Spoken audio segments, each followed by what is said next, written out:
Hello students, today we will study class 3rd GK Unit 3. Chapter है our Motherland. इसमें कुछ एस्ट्रोनाइजिंग fact दिए हुए हैं जो हमारी मदरलैंड इंडिया के बारे में है, हमारी कंट्री के बारे में, जो आज इन टॉपिक्स को हम डिस्कस करेंगे।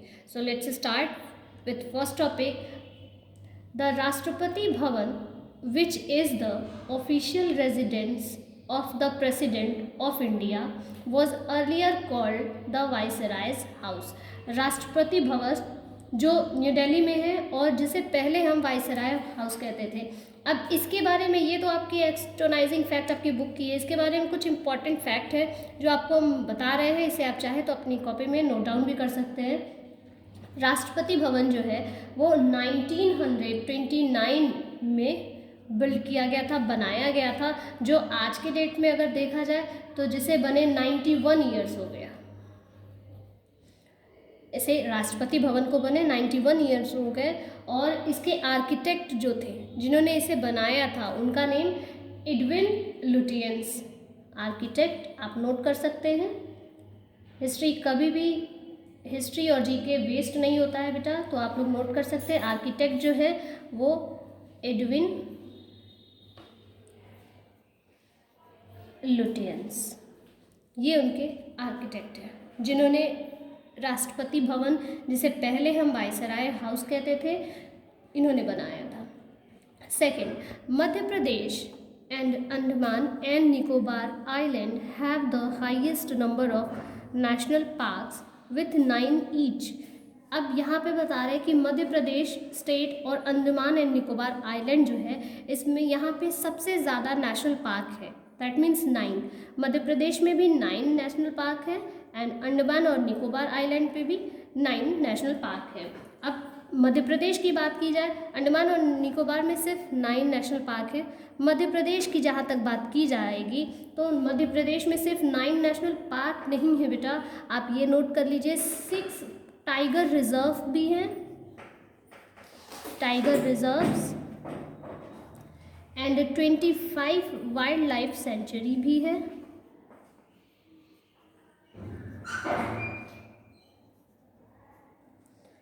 ये अगर आपको क्लियर ना हो तो इसको थोड़ा जूम कर रहे हैं हम, आप देख सकते हैं। 9 national park in Madhya Pradesh and 6 tiger reserve and 25 wildlife centuries.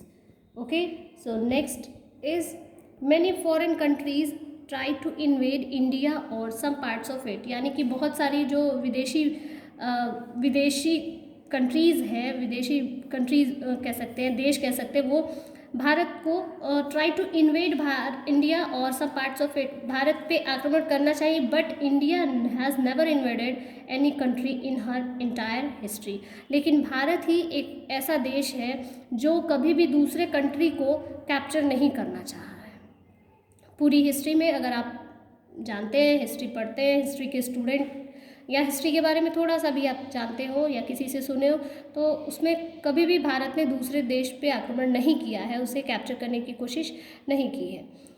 Next is बाल Gangadhar Tilak uttered the famous words Swaraj is my birth right and I shall have it. यानी कि बाल गंगाधर तिलक, अब बाल गंगाधर तिलक कौन थे? तो ये जो है फ्रीडम फाइटर थे और ये फर्स्ट लीडर थे, फर्स्ट लीडर ऑफ किस मूवमेंट के थे? तो इंडियन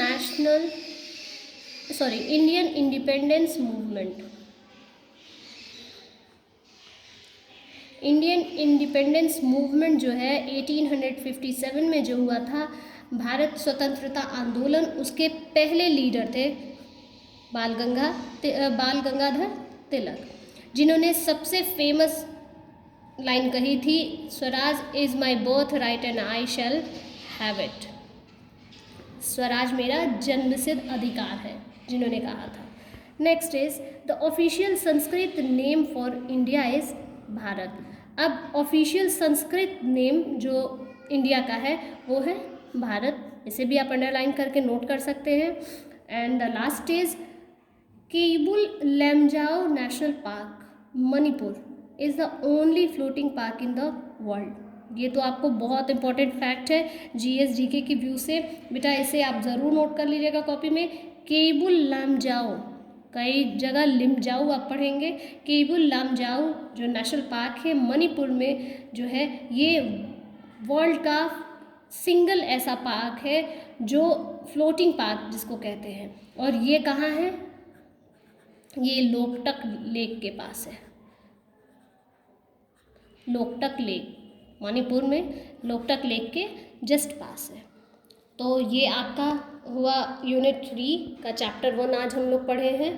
आई होप आप सबको समझ में आया होगा। नेक्स्ट क्लास में हम पढ़ेंगे our national parks. Till then, read the chapter and note down the astonishing fact. Thank you.